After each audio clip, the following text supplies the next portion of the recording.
جی السلام علیکم ورحمۃ اللہ وبرکاتہ۔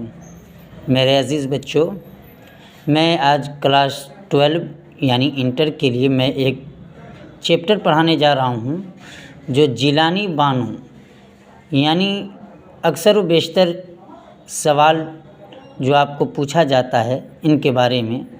تو پہلے تو ہم آپ کو ریڈنگ کر کے بتائیں گے یعنی پڑھ کر بتائیں گے یہ جیلانی بانو کے بارے میں۔ جیلانی بانو جو لکھا ہوا ہے کہ جیلانی بانو 14 جولائی 1936 کو بدایوں اتر پردیش میں پیدا ہوئی۔ کہاں پیدا ہوئی؟ یعنی بدایوں کے اندر، اتر پردیش کے اندر وہ پیدا ہوئیں۔ ان کے والد علامہ حیرت بدایونی نے ملازمت کے سلسلے میں حیدرآباد کی مستقل سکونت اختیار کی تو حیدرآبادی ہو گئی۔ کون حیدرآبادی ہو گئی؟ یعنی جیلانی بانو ہو گئی۔ ان کا یہ سب سے پہلے یہ یاد رکھنا ہے کہ جیلانی بانو کی پیدائش جو ہوئی وہ 14 جولائی 1936 کو، اور کہاں ہوئی؟ تو بدایوں اتر پردیش میں۔ پھر اب بتاتے ہیں کہ ان کے والد اردو اور فارسی کے شاعر کے ساتھ ساتھ عالم دین بھی تھے۔ کیا تھے؟ ایک عالم دین، ایک مولانا بھی تھے۔ انہوں نے اپنے ساتھ بچوں کی پرورش میں خصوصی دلچسپی لی۔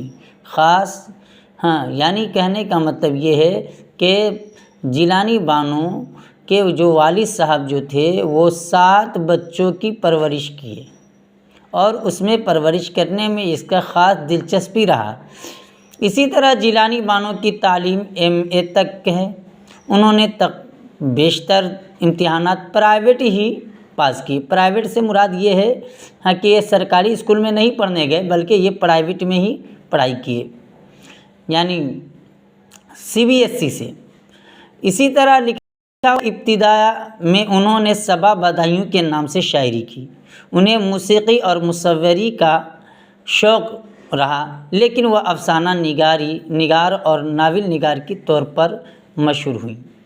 1959 میں ان کی شادی مشہور ادیب ڈاکٹر انور معظم سے ہوئی۔ اب یہاں کیا رکھنا ہے یاد کہ ان کی شادی کس سے ہوئی؟ تو ان کی شادی کس سے ہوئی؟ ڈاکٹر انور معظم سے ہوئی۔ اسی طرح ان کے افسانے ہیں جو ہے کیا ہے؟ روشنی کے مینار، نروان، پرایا گھر، رات کے مسافر، روز کا قصہ، یہ کون ہنسا، تریاق، نئی عورت، سچ کے سوا، بات پھولوں کی، ان کے افسانوی مجموعے۔ یہ ان کے افسانوی مجموعے ہیں جو ہم ریڈنگ دیتے ہیں، پہلے اس پر آپ خیال کریں، اس کے بعد میں آپ سمجھیں۔ یہ ان کے جو ہیں یہ خاص کر ان کے کیا چیز ہیں؟ یہ افسانے ہیں جو افسانے کے نام ہم نے آپ کو بتایا۔ اسی طرح ایوان غزل اور بارش سنگ ان کے ناولوں کے نام ہیں۔ کیا ہے؟ ناولوں کے نام ہیں۔ نغمے کا سفر، جگنو اور ستارے ان کے ناولٹ ہیں۔ انہوں نے کشن چندر پر مونوگراف بھی لکھا ہے۔ بچوں کے ادب اور تراجم سے بھی ان کی دلچسپی رہی۔ دنیا کے مختلف زبانوں میں ان کی تخلیقات کے ترجمے ہوئے۔ انہیں مودی غالب ایوارڈ، کل ہند قومی Hali award, Naqoosh award, Soviet land Nehru award وغیرہ سے بھی سرفراز کیا گیا۔ وہ آج بھی اپنی تخلیقی کاموں میں بھرپور طرح سے سرگرم ہیں۔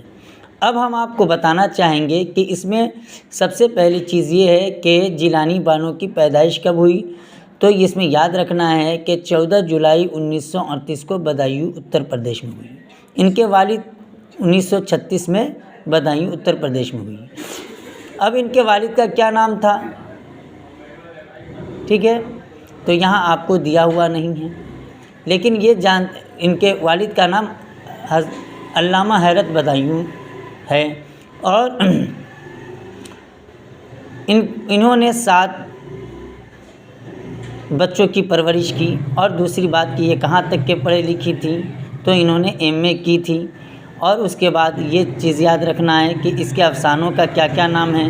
تو روشنی کے مینار، نروان، پریا گھر، رات کے مسافر، پرایا گھر، رات کے مسافر، روز کا قصہ، یہ چیز یاد رکھنا ہے۔ اور کچھ یاد نہیں رکھنا ہے، اس میں صرف ایک بات یاد رکھنا ہے کہ پیدائش کب ہے، ان کے والد کا کیا نام ہے، اور ان کے افسانوں کا نام کیا ہے، اور ان کے شوہر کا کیا نام ہے، ڈاکٹر انور معظم ہے۔